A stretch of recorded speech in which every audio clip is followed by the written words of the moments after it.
Good morning, Mick. Hey, Jason, how's it going? Fantastic. So, for anyone listening right now, and there are people listening, There are people. yeah, we know that our microphones are on, and we know that you can hear us. And what you can do is either you can fast forward if you're listening to the recording for 10 minutes, or if you're listening live, you can hear me and Mick just chit-chatting for the next 10 minutes about stuff. So, good morning, Mick. What I wanted to talk about this morning was, we've been working on some things together, but it's about pen testing being fun and being a game. But there's also a lot of business aspects of pen testing, and I wanted to talk to you about some of the business parts of it. So, Sure. for the business of pen testing, how is it at this time? Well, right now it's a great time. In fact, it's for the last couple of years, actually, there's more need for pen test work than there are qualified pen testers. And so as a result, there's some people in the market that are, I'll be very polite, are not where, if I were a company, what I would want from a pen tester. And a good buddy of mine, John Strand, is a little more to the point, and he calls them pen test puppy mills. So if you're out there thinking about, do I want to be a pen tester? Don't I want to be a pen tester? Go find somebody, chat with them. It's a really good time to be, an attacker and a defender for that matter. There's just more open recs than there are people out there. So go out and give it a shot. Do you think people have a misconception of what pen testing is, or even what a penetration tester does? Yeah, big time. At least I can't speak for everyone, but I can speak for myself. While I wasn't expecting something like, The Matrix or, like the movie Hackers, when I first started doing professional penetration testing, I was very shocked at how tedious parts of it can be. Mhm. And don't get me wrong, it's very fun, but there's also a lot of drudgery in that, and that for me was my biggest, like, wow, this is like actual work versus when you're in your lab, you're just downloading exploits and popping things, and it's a lot more fun when you're just going a mile a minute. When you're doing pen testing, there should, if you're doing it well, there's going to be a lot more mythology or methodology involved. Mhm. There's a lot of people who are very good at pen testing, but have trouble gathering the appropriate evidence to tell the narrative of what the attack was. And so from time to time, you'll see where people on Twitter or other, like on a blog posting, will redact who the pen tester or pen test company was, and they'll show the results of a particular attack campaign, and they're pretty horrific. So I don't know. My biggest, like I would say, my biggest shock was that it's a lot more, when you're doing it right, it's a lot more scientific and rigorous than what you would anticipate. Yeah. So for everyone listening right now, Mick and I are just chit-chatting. The webcast will begin exactly at 10:30 a.m. Eastern Time. Unless you're listening to the recording, then go ahead and fast forward if you'd like. Or So listen, this is valuable stuff, that is true. but I Um, don't buy a source. so have you ever come across in a pen test where you're able to penetrate through the defenses, but you don't know how you would defend against that, or do you generally know how to defend against what you can penetrate through? So one of the one of my biggest complaints, and you're touching on a very sore subject for me. One of my biggest complaints with the industry right now is that there's this perception of like these all-powerful attacks, and there's nothing that can be done about it, and that's simply not true. For every attack, there is always some way to detect or even protect against it. And so if you're doing a true layered security, you will find it. And to quote Rob Lee, the great forensics lead here at SANS, malware can hide, but it's got to run. So there's always places that you can look and detect at. Personally, I've made a career more on detecting at the network layer, just because I've got a telecommunications background, so I think in terms of networking, but there are other people who think more sysadmin, and there is always some way that you can detect at the system level. So, don't buy into the hype, and it's a bit like a pet peeve of mine when somebody's like, oh, we did this attack, and it's like this magic bullet that's going to pierce through every single layer of your defensive fabric and steal the data and get gone, and there's not a thing you can do about it. That is simply not how this works. There's a lot of craft and precision in the reconnaissance phase so that you can learn what the defenders have, and then you can do appropriate countermeasures against them. But the thing that's interesting is for every countermeasure that's bypassed, you create some form of noise. And so if as a defender you know what that looks like, when somebody's trying to do something stealthy, it shows up big time. And that'll actually be something that we talk a little bit about in this. I'm going to be using PowerShell in some pretty, what I think are interesting ways, but it's a very detectable thing if the defenders know what to look for. Hey, we got like 2 or 3 minutes left. So you teach the 504 class, which is hacker tools and techniques and incident response, and then the 555, which is the SIEM course, right? Yep. All right. How do you incorporate some of the things that we've talked about here into the course? And someone that just asked if there would be available, will this be available for viewing afterwards? Absolutely. We'll have this available for viewing afterwards. So how do you incorporate some of the things that we've talked about here into the courses that you teach? Well, in 504, I like to show both the offensive and defensive nature of how it works from both an offensive and defensive side. And then from Sec 555, that's certainly a more defense and detect focused class. But I like to bring in the, hey, here's what the attackers really are doing, and here's the sort of signaling that they're going to be leaking by virtue of these attacks, so that folks in both cases can walk out with a lot of hope of, here's how attackers think, here's what they're going to be doing, and for 504, more of a strategic, like here's how we as an organization would respond. In 555, as the name implies, the tactical data and analytics, it's actually how do you detect these things at the actual tactical level. Mick, we got about a minute left, and I just wanted to do a real quick commercial for anyone listening. We have a lot of people, including on the recording. If you would like to become a SANS instructor, please visit www.sans.org/teach. And you could one day be giving webcasts here like Mick and teaching in their classes, and that's how you begin. Mick, any quick advice for anyone that would want to become an instructor for SANS? Go do it. It's a lot of fun. I'm getting to travel the world, and SANS is paying me to do it. You'll actually see that in a moment when I show up my class schedule. Awesome. All right, so we're going to go silent for the next few seconds. Then Carol is going to introduce you, and then I will be working. I'll help with the Q&A. If anyone's listening right now, if you have questions at any time during the webcast, please feel free to ask them. And if we can, we'll stop during the webcast and ask, or we'll wait for the Q&A at the end. Thank you so much. Talk to you soon, Mick.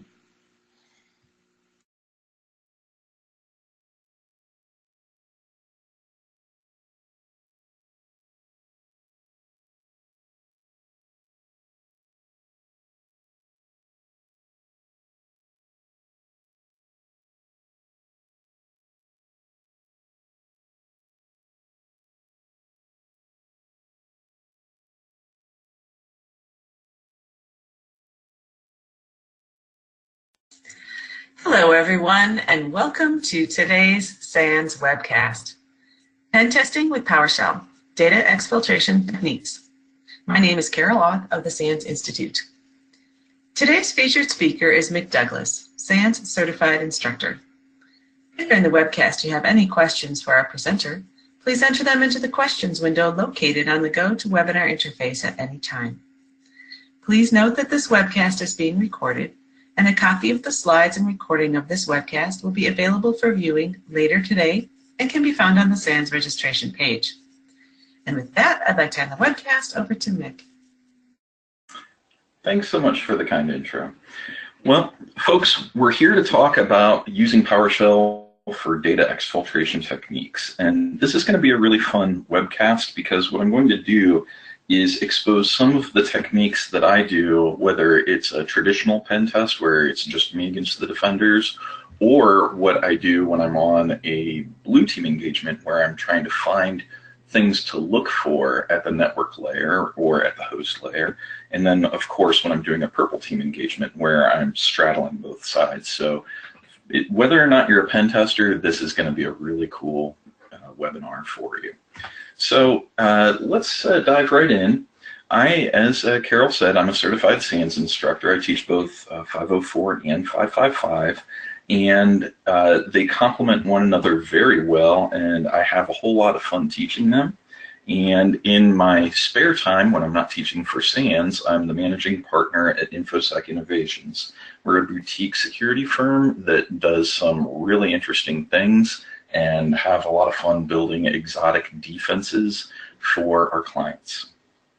Now, I mentioned earlier that I do teach all over the world, and I do. I've got two upcoming back-to-backs where I'm going to be in Tokyo, Japan, and London, and that's going to be awesome. I just got done teaching 555 in New York City, and we had an absolute blast. So if you have the ability to go to these, please do.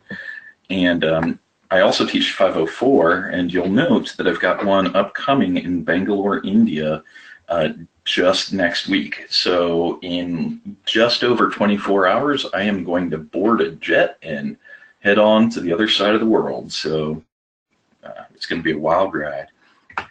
Now, a lot of people do the thank yous at the end of the talk. That's a little weird. I like to do it at the start. I want to thank Adam Crompton from InGuardians. He did a lot of the inspiration for this. Also, Josh Johnson and John Strand have heavily influenced this talk that I'm about to give. So let's start talking about what we're going to be talking about today, the definitions. And the reason we need to have these definitions is that a lot of people are using exfiltration in ways that I don't necessarily agree with. And so I just want a common definition for exfiltration or exfil. And from Wikipedia, it says that it's a near synonym for data theft or unauthorized release of data from within a computer system or network. And the two things that I want to point out is data theft and release of data. The whole concept here is that we are taking data out of the network. Now, if you are a pen tester, you need to understand that that may or may not be a victory condition for your pen test. As a defender, you need to understand that in many cases, especially if it's financial attacks, they are not going to be doing data theft.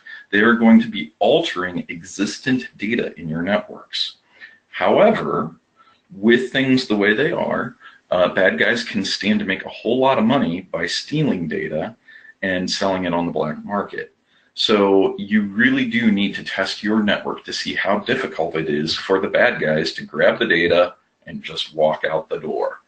Now, when we're talking exfiltration, there's a multiple ways of doing it. And at a very high level way of thinking about it, you can do it from a digital standpoint where you're stealing data and streaming it across the network via a variety of ways. Maybe you're going to be writing some key files to a USB, maybe bypassing some USB access restriction policies that prevent that from happening as a normal user. And it can be things that are really low-tech too. It could be something as simple as sending an email.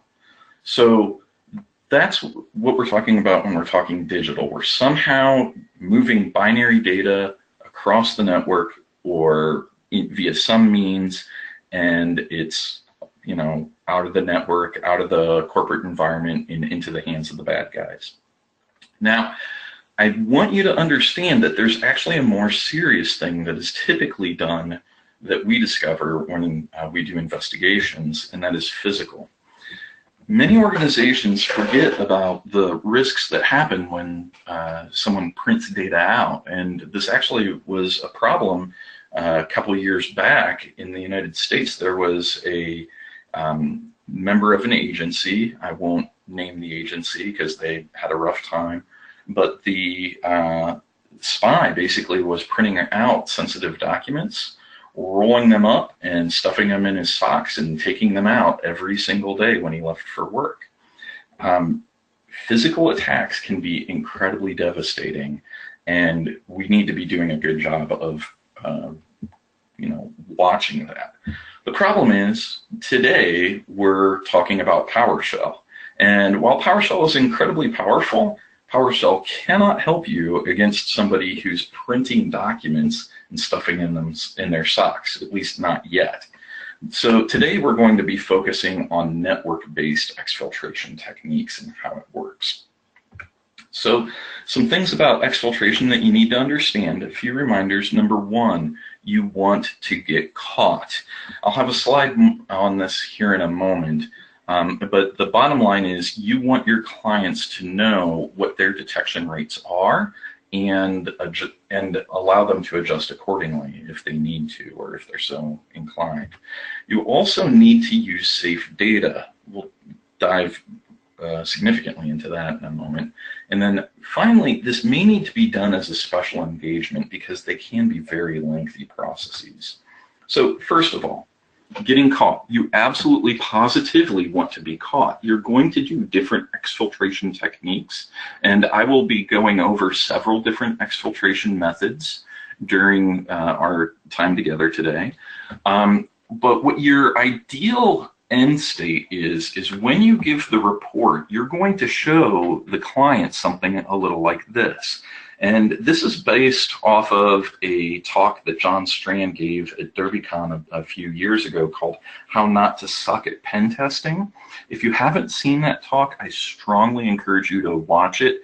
It is an amazing, amazing talk that still is something that many practitioners in the InfoSec field need to watch. You'll note one thing is that there's going to be times that you get caught and you want your client to get credit for that, because otherwise, if you give them a report that just looks like it's been dipped in ink and every single attack works, they're going to get demoralized. And it's also not a fair report because when a regulator or maybe an insurance company looks at this, they're going to have a false understanding of their actual risk profile. So depending on the maturity of a client, you may have more defensive successes than you have defensive fails. And you know what? That's okay, because I don't know any single pen tester out there that's getting paid by the finding. So make sure you show what the client is doing and how they're doing well. Another thing to talk about is the pen tester's Hippocratic Oath. While attacking my client, I will do no harm. If you are stealing really like actual live client data, stop. Really, like, that is complete amateur hour and absolutely unacceptable. What you should be doing instead is generating fake data or having the client provide you fake data so that when it gets sent out the network, there's no harm to the client or their clients. And the other thing is, you are not going to be subject to regulatory scrutiny. I actually know a pen tester who was doing data exfiltration via SQL injection, and the way he did it actually made his system in scope for the next PCI audit. So the way to do this, real quick, I just want to slide over to this. You can use resources like cardgenerator.com, and you can actually have them mass generate credit cards for you so that you're not dealing with real live data. And then from there, you simply say which format you want. We're going to do CSV, and here you go. You've got plenty of data that looks legitimate. Your DLP solutions, your next-gen firewall, all those sorts of tools should trigger on this. But you know what? It's not real. Even if the data goes walkabout somehow, there's no harm to the client. So please, please understand the Hippocratic Oath. Some other things to talk about when it comes to special engagements. it can take a long while to do this work. I'm going to, in fairly rapid order, show you a couple different tools and techniques that I use on pen tests when I'm using PowerShell, but it honestly may take a full week to just work on getting data out, and it is tedious. This is one of the more, I hate to say this, but it can be one of the more boring sections of a pen test, and this is why I find using PowerShell very handy, because it can help with the automation. Another thing to point out, though, is that when you start doing these sorts of engagements, or when these become part of the victory condition for an existing engagement, you need to set expectations with your clients very carefully, because the very first couple rounds, I would say, depending on the client, but it's usually the first 3 engagements where we're doing data exfiltration, is a bloodbath. We're able to get all sorts of data out, and you'll understand here in a bit when we go through and start talking about what attackers can do and how they do that. So we're now at the part where we're going to be using PowerShell, and this is what you all came for. And we're now all at the same playing field. Now, the reason that we want to use PowerShell as our attack framework is that it's an API glue. I'll be showing you guys some really cool things about PowerShell, specifically its ability to plug into the .NET primitives. So .NET and PowerShell are both installed on every Windows system out there. And what's amazing about this now is that because you have this API glue that's on all Windows systems, you're able to do all manner of interesting attacks that would have been very tedious to do and had a higher rate of detection. Make no mistake, all the things that I'm going to be showing you today could be done and still would work using VB script or other scripting techniques like Windows script. WScript. The problem with these is that they're a little more detectable, because not everybody's going to be executing or having VBScript files on their systems. So PowerShell as a pen tester makes a glorious system to leverage. And frankly, a lot of the bad guys are doing this because it just works. So we now have why we're using PowerShell. Let's show what the bad guys are doing with it. One of them is the raw socket. Basically, they open up a connection, shove data out that connection, and the data's gone. And if you've ever played around with Netcat, you know already what I'm talking about. The other one that is used a lot is HTTP or HTTPS. Because PowerShell can invoke web requests or make web connections on your behalf, you have the ability as an attacker to actually send data out the network and have it look like normal web traffic. So that is super scary and very, very difficult to detect unless you know what you're looking for. But there's plenty of other techniques that the bad guys use. I've seen them exfiltrate data just as attachments, or maybe use steganography and mail it out. And let's not forget other protocols, things like VoIP that allows outbound connections, or Quick, which is a protocol that's used by the Chrome browser. There's all kinds of different techniques. Now today, we're going to be covering only the raw socket and the HTTP, HTTPS, mainly just because we only have so much time. Now, the raw socket approach is very, very easy. You need to find what ports are permitted outbound, open that socket, and then send data out to that socket. And it really is as simple as I make it sound. So let's do a demo of a raw socket exfiltration technique. Now, the easiest way to see, step one, was see if a particular port is open and permitting outbound communications. Now, in my network, I have a machine that I'm trying to send data to on port 5555. And that machine is this. I'm going to use the test net TCP test net connection and use port 555 or 45s, and then I'm going to go to 192.168.1.203.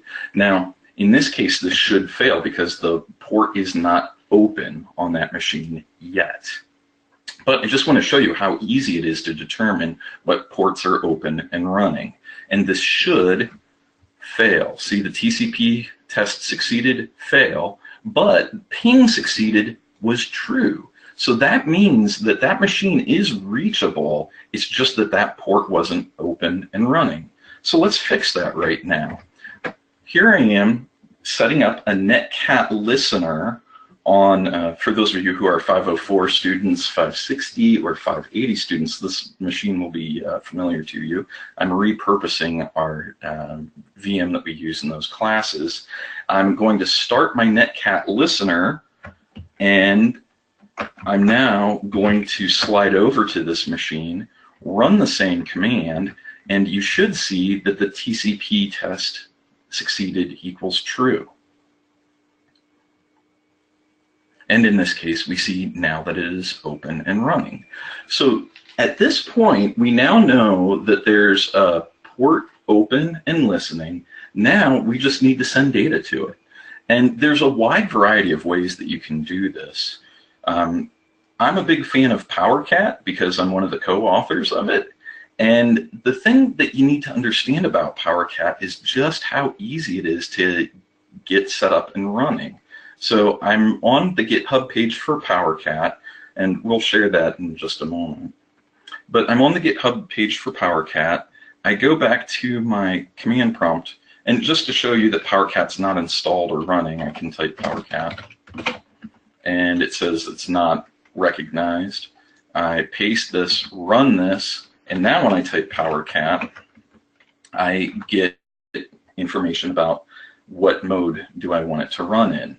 So now all I would need to do, and it's super easy to get up and running, you're going to set up your PowerCat listener and send a file via PowerCat. So what I'm going to do is set up my attacker listener machine here, and I am going to receive a file via this technique. Do my shell redirect where the output of this netcat goes into PowerCat stolen text. Okay, so now I have my listener running, and on this machine here, I have a file named cc-infotext. And this CC infotext is a file that I created using that website that I mentioned earlier. So now what I can do is I can do PowerCat client or connect mode to 192.168.1.203, and my input file is ccinfo.txt. Oops. Need to specify my port, and I'm going to do 5555. And now, if all went well, this should have sent this file. And here we can see I have successfully exfiltrated data using a raw socket. Now, one thing to point out, this is very low level, but it works. Simply doing reconnaissance on the outbound connections, I can see what ports are allowed to what external hosts. And the beauty of this is it not only does it works well from the attacker side, but there's good news. Defenders take heart. Number one, your firewall should work both ways. You should be blocking outbound connections. The other thing, though, is every firewall out there has the ability, with a little bit of work, some more than others, to do port protocol mismatches. So if I'm sending outbound to, say, port 80 on this attack machine, you would see that. It wouldn't look like HTTP traffic. So look for port protocol mismatches. So going back to the presentation, PowerCat is available. It's a rather mature product at this point. There's a few tweaks that will eventually be done, and I would encourage you to take a look at it. And as ever, I love to give a shout out to Luke Baggett whenever I talk about PowerCat, because he took the original proof of concept version that I had and made it infinitely better than what I had. And his version is the version that it largely is. Now, there are forks of PowerCat. That's cool. That's awesome. That's how it's supposed to work. It's open source software. There were people who liked or had some features that they would have liked to have added, and I didn't have time to put them in, so they forked it and made it, and that's awesome. So go keep rocking, PowerCat forkers. Now, here's how PowerCat. Yeah, go ahead. Got a quick question. From Andy, can't you detect on PowerCat existence? So you can. That's actually a great point, Andy.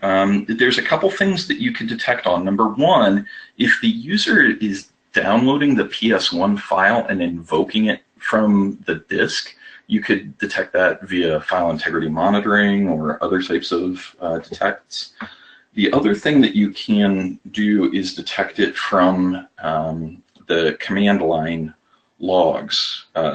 PowerShell version 5 has the ability to do built-in transcriptions, and you should turn that on so you would see the transcript of the command that people are running and what that output is. That would be very detectable. And you can also detect it with script block logging.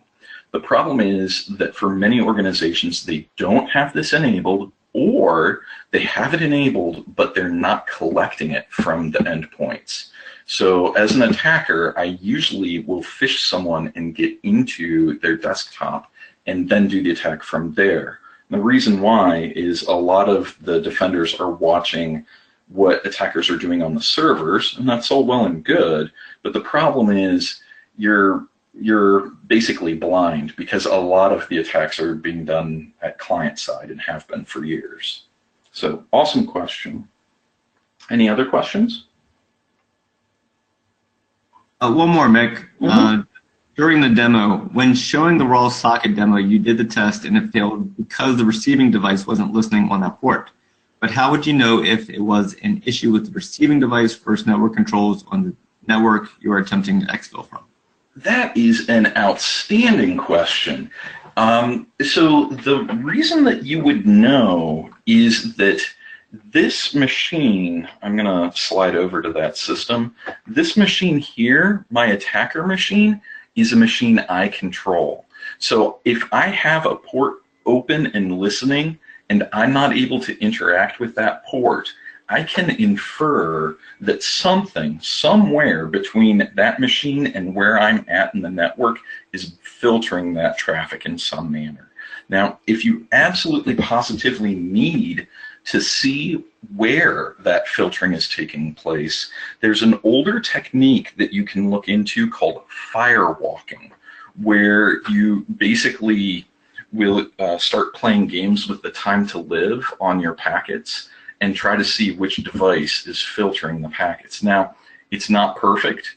Firewalking can be a little slow, and because you're modifying the time to live, that is an observable thing, and it looks weird.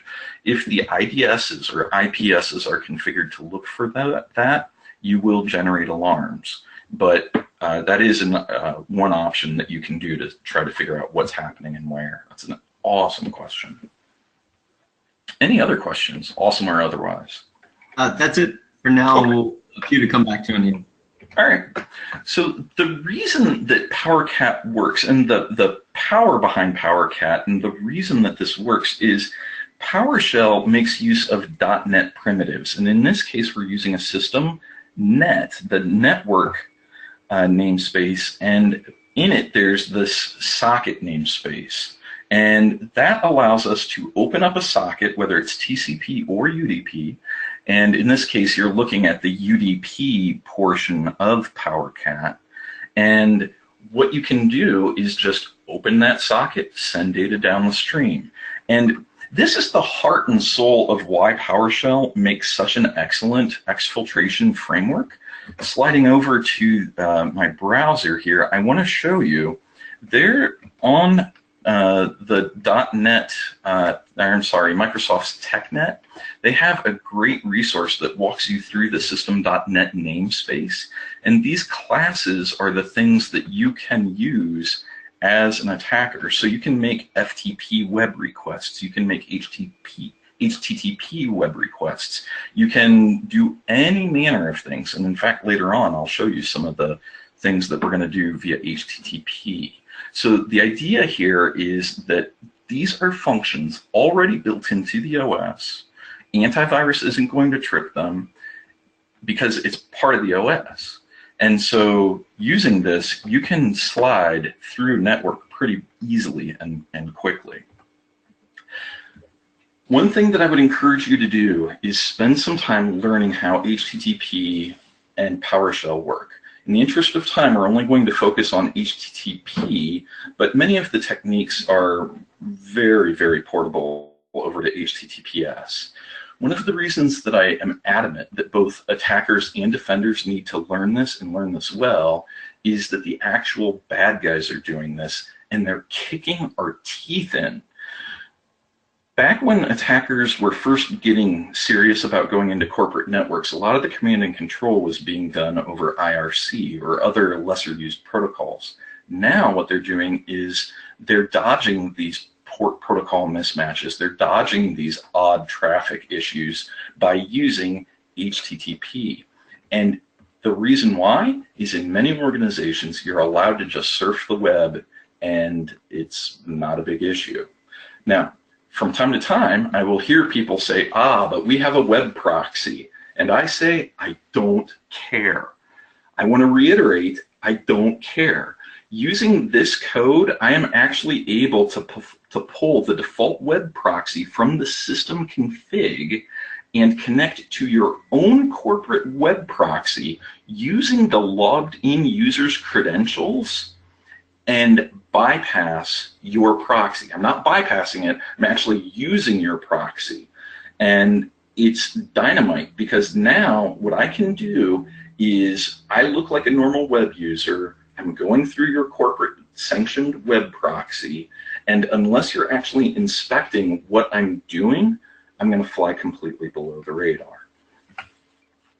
Now, I've already shown a couple times how I've been using PowerShell to download files, and this is probably the most common use of PowerShell in the penetration testing community are these download cradles, where you're going to make a download string pointing to some resource that you want to get, and you're using the system.NET web client. In this case, system is optional. You don't have to put this. So a lot of people will abbreviate it by just doing net.webclient, and they will have their download string. And in this case, this IEX is invoke expression. What this will do is actually launch this PowerShell code directly into memory without touching the disk.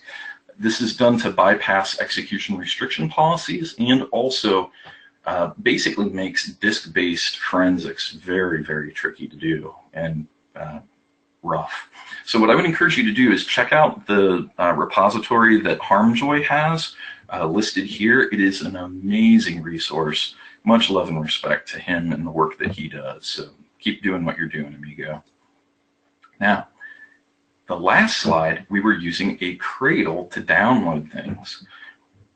Notice that we're doing a download string.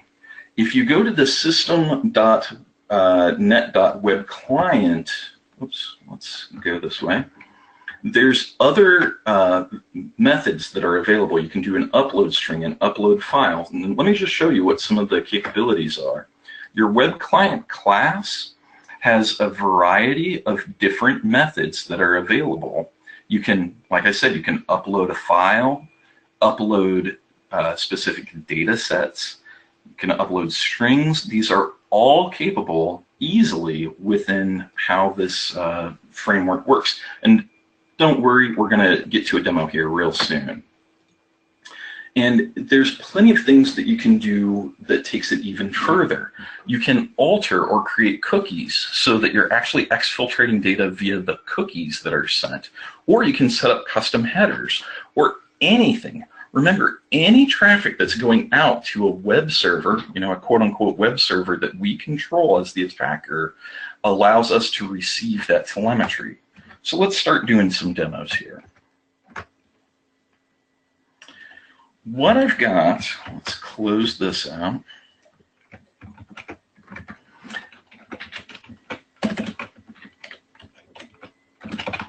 What I've got are a series of PowerShell scripts that illustrate different capabilities of using web traffic as an exfiltration method. So, for instance, what I can do is show you this HTTP client PowerShell script. And what this one does is I'm going to send a single file, in this case my credit card info.txt file. I'm going to send it to a server that I control at a port that I know is available and open. Then what I will do is invoke a web client, and when I feed it this URI, it will actually then be staged, and I can execute the upload process via this. And folks, I want to tell you, this is super duper easy and effective. I'm going to go over to my attack machine that is going to receive the data. And what I'm going to do is I'm going to set up a netcat listener on port 5555, and I am going to take that input and put it into HTTP stolen. And now I'm just waiting for this attack to take place. Go over to this machine and I run the HTTP client attack, and it doesn't give you any status that it's done. I'm just going to hit Control-C a couple times, go over to my attack machine, and now I can see that I have my HTTP stolen.txt file. And I'm going to less that file to view the contents. And you'll note that I actually have two things of interest here. Number one, at the bottom half of the screen, you're seeing the credit card text file that I stole. So that's this part right here. This is the actual file that was stolen. But you'll also see that I have the web browser connection info. You can see that it was a post made and all the different header information. We as attackers can take advantage of that and actually do things where instead of uploading a file via a post is highly suspicious. This does not happen normally in web traffic. I mean, it does, but it doesn't happen in a great frequency. What's much better, and in my opinion, is to hide by creating a exfil method that looks a lot less tricky or is maybe more expected. And so what I'm going to do is I'm going to show you how to steal data via cookies. Now, for those of you who don't know, cookies are little bits of data that get sent with each web request to an appropriate domain.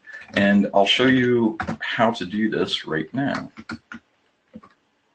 In this case, I have a connect that's being done like normal. However, I'm using a different method. Instead of doing a web client, I am doing a thing called a web request session. And this is a little different in that I'm not actually using a, I'm now simulating being a browser in PowerShell. And in this case, what I'm doing is I'm creating a cookie object. I'm naming it exfil cookie so that it's easy to see that it's an attack taking place. And then you would put your secret data that you want to exfiltrate out here. And then you have to specify the domain. Otherwise, PowerShell will honor the restrictions on which cookies get sent to where. And so because I'm sending it to this domain in this URL that I'm sending it to, this needs to match. If this doesn't match, this cookie value won't get sent. So now what's going to happen is, instead of having anything that looks out of the ordinary, I'm going to just use cookies, which are part of the HTTP spec, in a way that folks weren't anticipating. So what I'm going to do is run my cookie, and it'll take just a second. Oh, unable to connect to a remote server. Let's see why that is. Oh, I didn't hit enter. So that's an easy fix. We now have a listener up and running. Run the script again. Go over to the attack machine, kill our listener. And now you'll see I have a new file, the cookies stolen.txt. And I can less that file. And you'll see now that I have this cookie value that I set. Now, as an attacker, this is an interesting proof of concept. And when I'm doing a pen test, what I will usually do is send a cookie in the clear to see if that gets caught.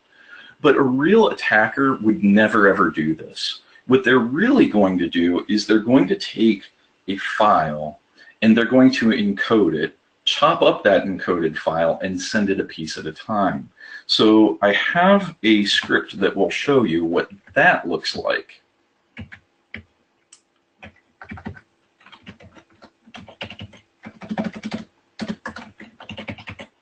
Encoded cookies stolen. So going over to my machine, I can now run, and I'll show you the script in just a second, but now what I'm going to do is my cookie encoded, and you can see this is the encoded string that gets sent. Go over to my attack receive machine and the listener, and I now have a new file, this encoded cookie stolen. So we less that file to review it. And you can see what I've done here is I've made some changes to make this look a little more less suspicious. You'll note that I've changed the cookie name from being exfil cookie to session ID. And we have some base64 encoding that's taking place. Now, the thing that's really cool about doing this in PowerShell is just how easy this is to accomplish.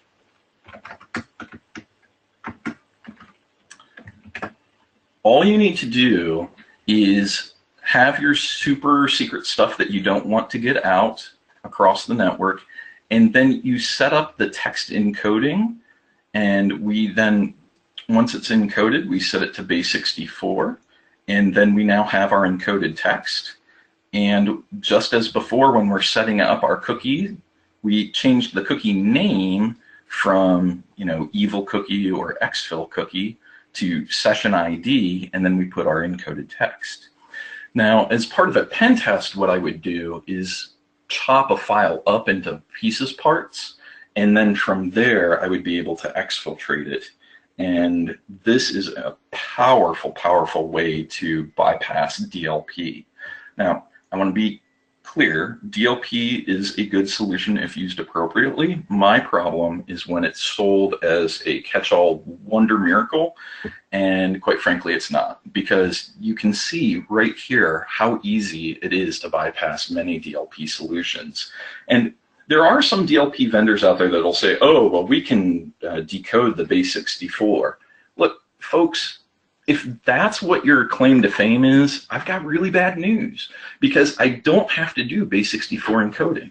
I can do different encoding schemes. I can do all kinds of shenanigans, and the attackers do. You'll notice right now one of the more popular things, instead of encoding them to base64, what they're actually doing is a character shift, where they shift the characters a set number of positions, so that A becomes C, and that simple shift is enough to bypass most DLP solutions out there. In fact, all of them that I've been run into.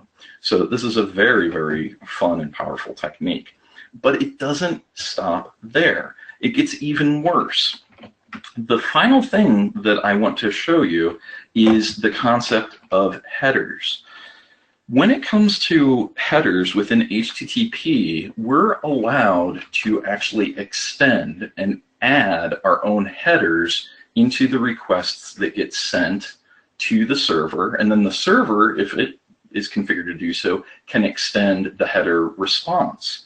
In this case, what I'm going to be doing is extending the header in a client request, meaning an outbound connection to a server we control, and I am going to send sensitive data in just the header. So here's how you go about doing this. We slide over to our attack machine, we set up our netcat, and I'm just using netcat because it's an easy way to receive the data. In the real world, I would actually set up a real web server. And what I'm going to do is headers stolen. So now we're listening at that port, slide over to our victim machine that's doing the exfiltration. And now we send the data over, and again, just as before, I'll show the script after it's done working. Just as before, we slide over to our attacker machine. We now have this header stolen, and we can bless this file, and now we see this header that I extended. X by convention right here. X by convention indicates that it's an extended header, something that isn't standard. And in this case, I'm sending the text super secret stuff. So, you know, use whatever data you want. And typically what you would do in an attack campaign, again, is slice up a file and have some sort of ongoing web requests going back and forth, and it slides below the radar because it looks like normal web traffic. Now, let me show you just how easy this is to accomplish within PowerShell.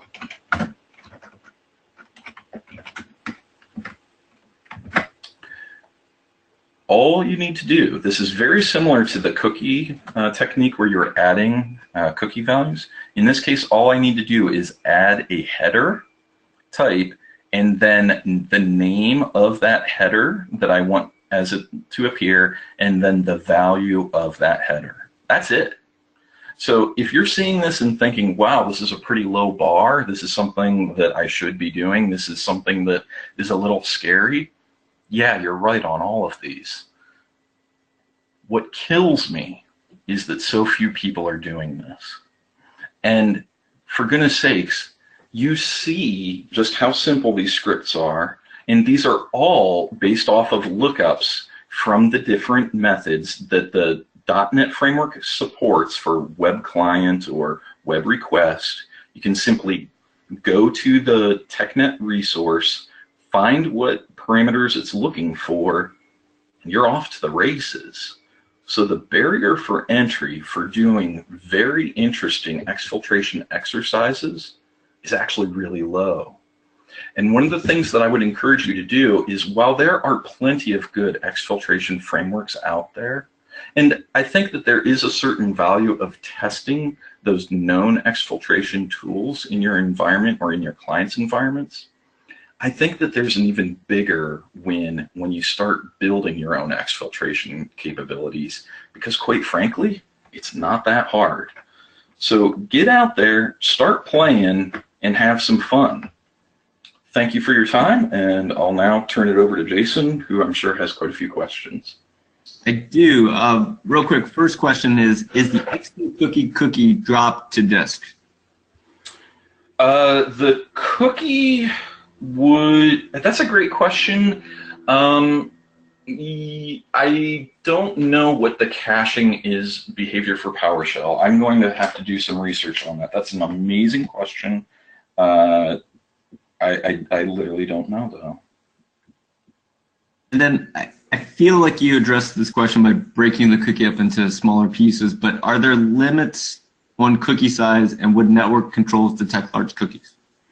So network controls can detect large cookies. I have yet to see anyone that catches that, and part of the reason why is there's a thing that Microsoft does in their web forms called __ view state. You need to take a look at that that thing. It's horrible. It can be huge. As part of a pen test, I once had a view state that turned into 5 pages of printed text at 10-point font. So yes, it can be detected. Yes, it is a little abnormal, but yeah, it actually does happen from time to time. And before we answer another question, I just wanted to let everyone know that Mick has 2 other pen testing with PowerShell webcasts coming up, one on September 4th, local privilege escalation technique, and one on September 6th, automating the boring so you can focus on the fun. So that is on September 4th and September 6th. If you want to listen live, if you're listening to a recording of this, you can check the archives and find those at sans.org/webcast.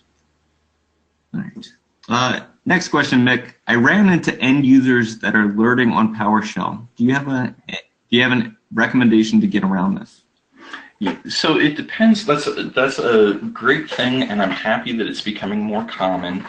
It depends on how they're alerting. Some people are only looking for the existence of PowerShell.exe being run, in which case you can use things like Ben 10's not PowerShell, where you're actually invoking the system automation DLLs that are the underpinnings of PowerShell.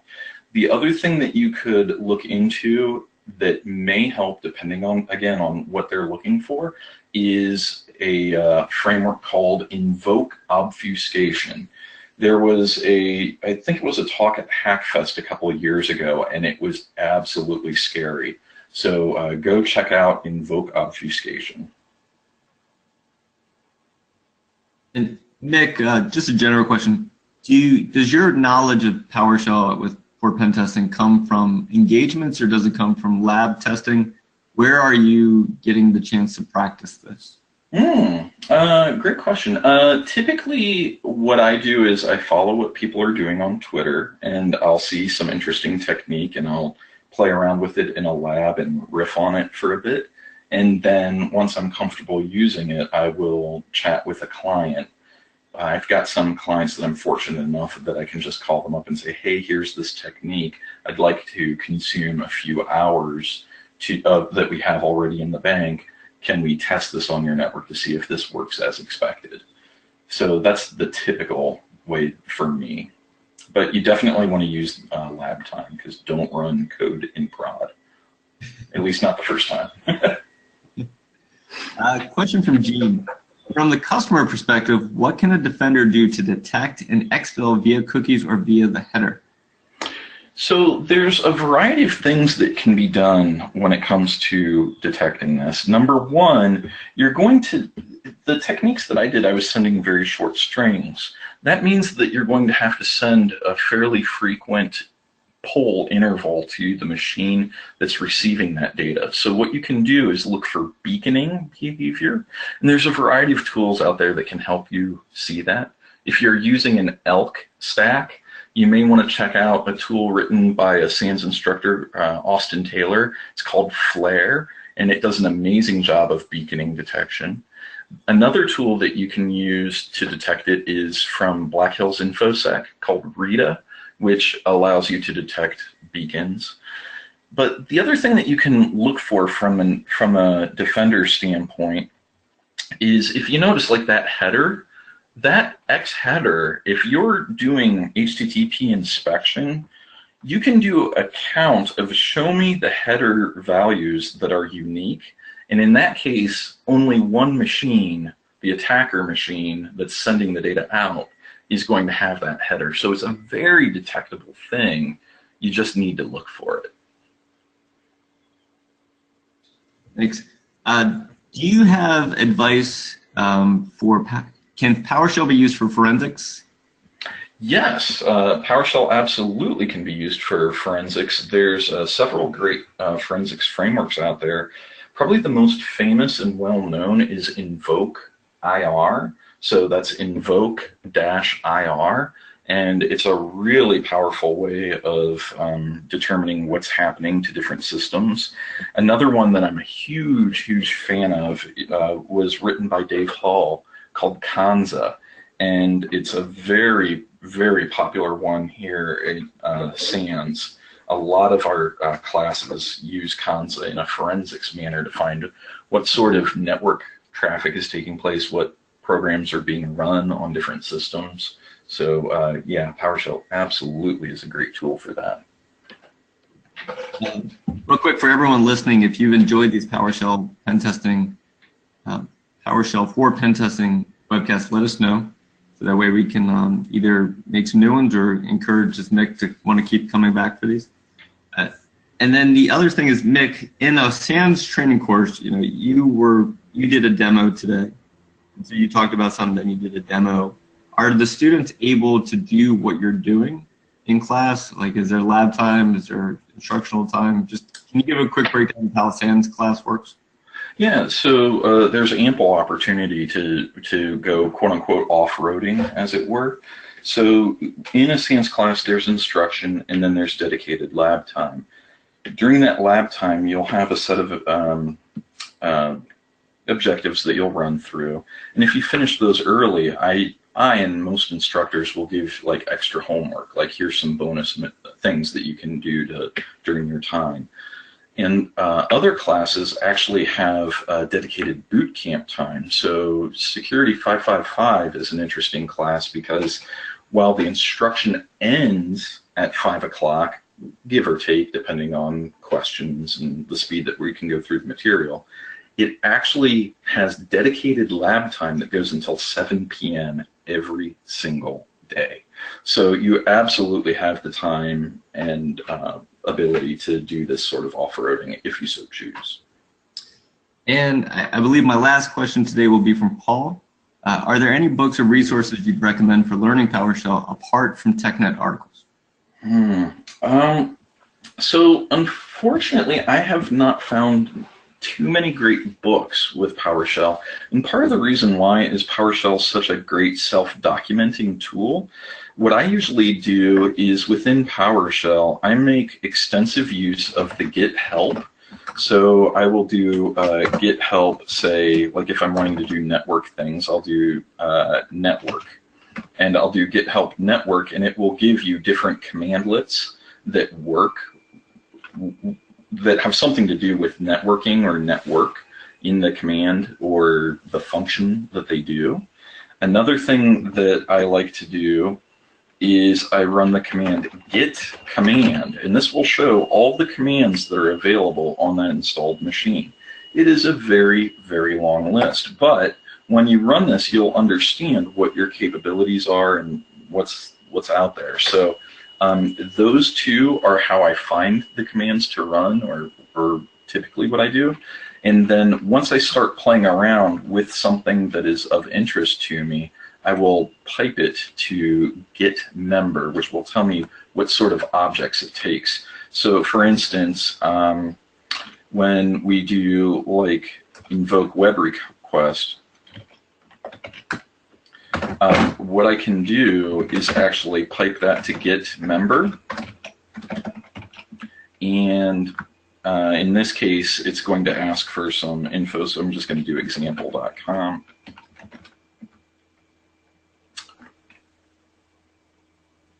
Oh, let's do this. Invoke request, example.com, pipe it to git member. Huh, that's the first. I typically don't see it die like that.